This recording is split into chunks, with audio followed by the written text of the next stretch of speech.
So despite only being at the end of May, there's already been a fair few clubs getting business done early, so let's have a look at some of the signings that the National League North clubs have made so far. So let's start with the new boys Radcliffe, who have been making moves early on as they signed 28-year-old winger Tom Walker, who was released from Fylde. He's a very exciting player to watch. He's made 18 appearances in the Championship and was excellent for Salford in League Two a couple of seasons back, so he's done it at a higher level, and I think on his day he's far too good for this league, but he needs to show that consistently.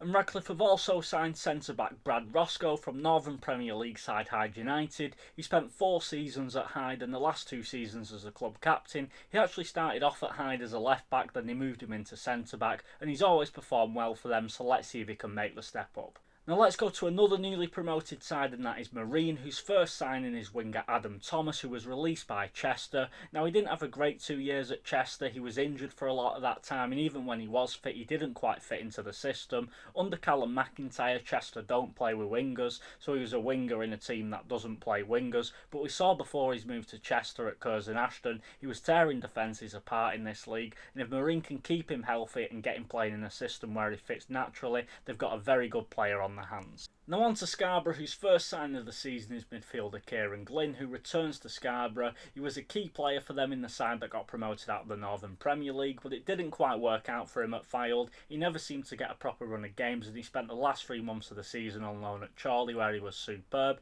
But he's very skillful, goes past players for fun, and adds a lot of creativity to this Scarborough team, which is much needed with Finlay Barnes' loan spell ended, so I think this is a brilliant signing. Scarborough's second signing of the season is the experienced defender Michael Duckworth, who left York. He's mostly a right back, but he can play anywhere along the back four. He spent a lot of last season injured, but if they can keep him fit, I think he'll be a decent squad player and be someone who can provide cover along the back four when needed. Now on to Darlington, who made their first signing of the season with the very versatile Joe Leslie. He was at Scunthorpe on a short-term deal towards the end of last season, but they didn't offer him a contract and Darlow have snapped him up. He had a brief loan spell at Darlington 2 seasons ago where he impressed, and I described him as a versatile player, and that's because he can play left back, he can play central midfield, he can also play on the wings, so an incredibly useful player to have over the long National League North season.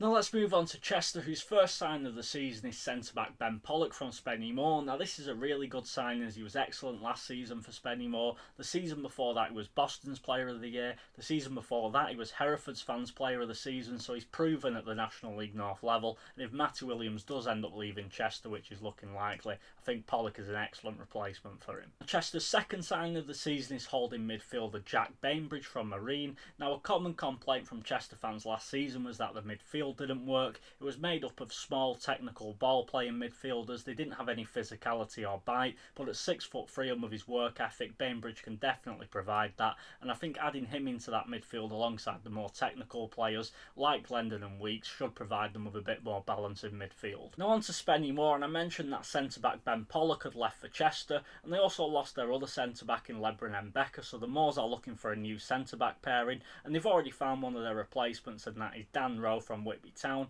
He was at Whitby for 5 seasons and was outstanding for them. He was the club captain, always very vocal on the pitch. He doesn't lose many headers, and for a centre-back he has an excellent goal scoring record with 20 goals in 201 games, so I think this is a really good signing for Spennymoor.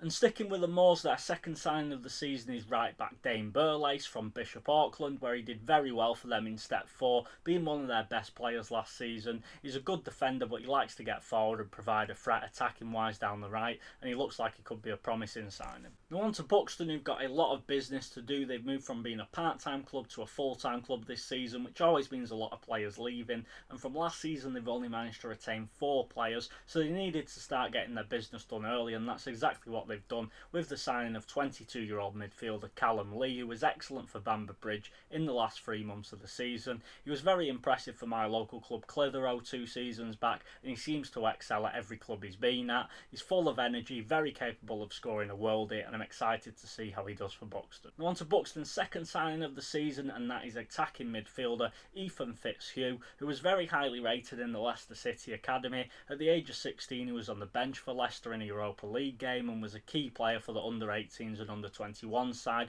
but an ACL injury derailed his career, and he's looking to get back on track after a good loan spell at Mickleover Sports last season. Now let's move on to Peterborough Sports, who've made a big first signing, and that is the return of winger and club legend Dion Sembi-Ferris. He spent 5 seasons at Peterborough Sports where he was influential in their rise up the divisions into the National League North. He signed for Scunthorpe last season but struggled to get into the team, so he was sent back on loan to Peterborough Sports, but Scunthorpe then decided to recall him, and for the second half of the season he was excellent, so it was a surprise to see him released. But he's back at Peterborough Sports and he's proven at this level, and in his brief loan spell last season he made such a big difference to the Peterborough attack and provides some much needed pace going forwards. On to Kings Lynn, who made their first signing of the season, and that's winger Ross Crane from Leaston FC. He was Leaston's best player last season, missing only 1 game and scoring 13 goals. Manager Adam Lakeland said something that he felt his side was missing last season was players who could get the ball at the feet and carry it up the pitch, and Ross Crane will certainly bring that. Now on to Hereford, whose first signing of the season is winger Che Tilt from Birmingham side Sporting Casla, who play at Step 4. Back in 2019 he had a very good season for Stourbridge and caught the eye of a couple of EFL clubs, but he ended up signing for Macclesfield, who went bust shortly after, so he didn't get much of a chance there,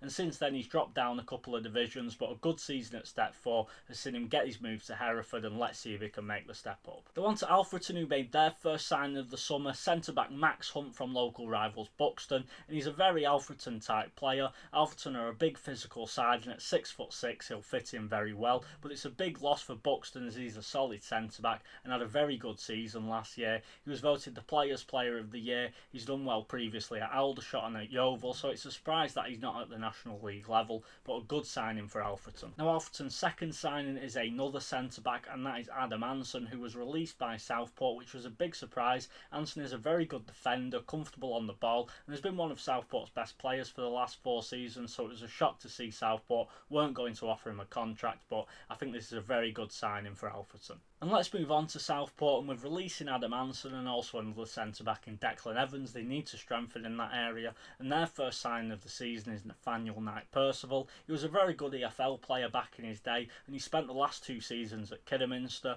and whilst his legs might not be there anymore, I know he's had a couple of injury issues which won't have helped. They'll be hoping that his reading of the game and his experience will make up for that. Now on to newly promoted Leamington, whose first signing of the season is striker Tim Berridge, who at Step 3 for Coval Town has been excellent. 100 goals in 250 games, with 16 of them coming last season, so I think he definitely deserves his chance at a higher level. Leamington were looking for a striker with Tyrone Barnett leaving, and I think Berridge can come in and play a similar role to him.